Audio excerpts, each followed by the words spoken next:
everybody, this is your pal Muley the Mule here, and today I'm going to read a very special book, but first I want to ask you something. Do you have a dream? Is there something you would like to do? Maybe one day when you grow up, there's a thing you'd like to do for a job even, Well, did you know at one time, the biggest dream that some folks had was just to be able to read a book?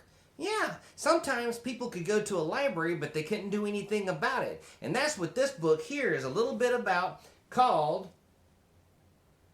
Ron's Big Mission. Yeah. And this is a good story too, so pay really close attention to it while we go through it, because I got a secret to tell you at the end about good old Ron here.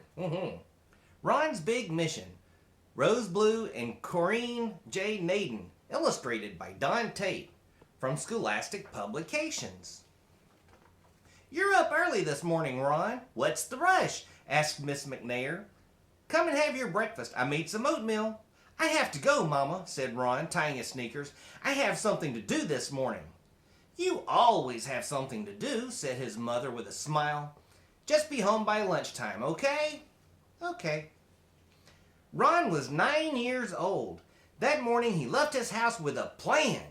He'd been thinking about it for a long time. It was a beautiful South Carolina summer day, and Ron looked up at the blue sky.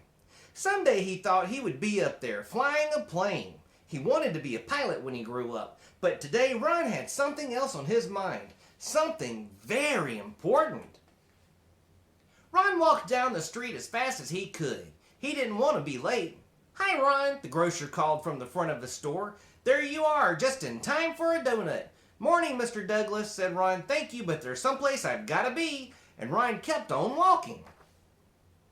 Down by the schoolyard, Ron saw his friend Carl shooting baskets. "All right, you made it," called Carl. "Hi, Carl," said Ron. "I wish I could stay, but I've got something important to do." "More important than basketball on summer vacation?" said Carl. "Are you kidding?" Ron laughed. "Ha ha ha." He loved to play basketball, but not today. Today was too important.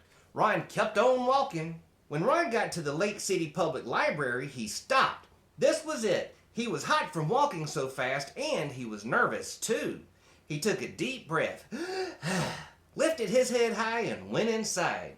Miss Scott was busy getting ready for all the people who would be using the library today. As the head librarian, she had to make sure that everything was neat and orderly. Miss Scott looked up to welcome her first visitor of the day. She smiled as Ron walked in. He was her best customer.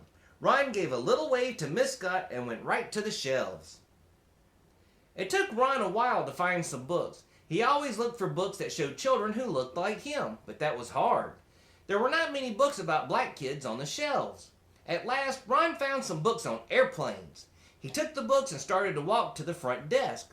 Ron felt nervous and his hands felt a little sweaty, but he knew what he wanted to do. Miss Fielding, a white lady who was often at the library, stopped him. "You can give me the books and I'll check them out for you, Ron," she said gently. "No thanks, Miss Fielding," Ron said. "I'm going to do it all by myself." "But Ron," she started to say.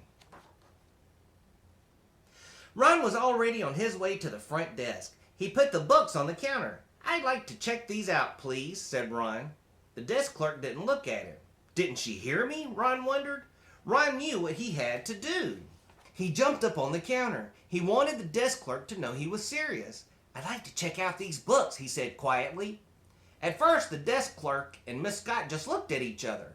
"You know you can't check out books, Ron," said Miss Scott. "You can read them here. That's the rule. Only white people can check out books from the library." Ron looked at Miss Scott and the desk clerk politely, but he would not budge. "I always read them here. Today I want to check them out," said Ron. Miss Scott and the desk clerk did not know what to do. Ron wouldn't get off the counter. People were staring. Finally, the desk clerk called the Lake City Police. 2 policemen came right over. "Let someone check out the books for you, son," said one of the policemen. "You know the rules." But Ron just shook his head. He would not budge. Now Miss Scott called Ron's mother. Miss McNair came to the library very quickly. "I know how you feel, baby," she said, "but you have to follow the rules." "I can't, Mama," Ron told her. "It's wrong. The rules are not fair. Why can't I check out books like everyone else?" No one said anything. Not the desk clerk, not Miss Scott, not the policeman, not even Ron's mother. Miss Scott looked at Ron. She thought about all the times that Ron came into the library and all the times he sat at the tables for hours looking over so many books. He was her best customer, and she knew what she had to do. Miss Scott walked back into her office and started writing.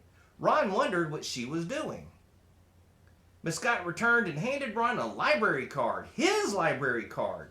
Ron looked at Miss Scott and smiled. As he jumped to the floor, he thought he saw her smile too. "I'd like to check out these books, please," he said, handing the card to the desk clerk.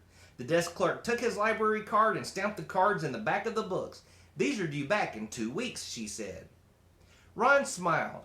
"Thank you," he said. He tucked the books under his arm and he took his mother's hand, and together they walked home. Ron couldn't wait to get to his room and open to page 1. Wow, what a great book, huh?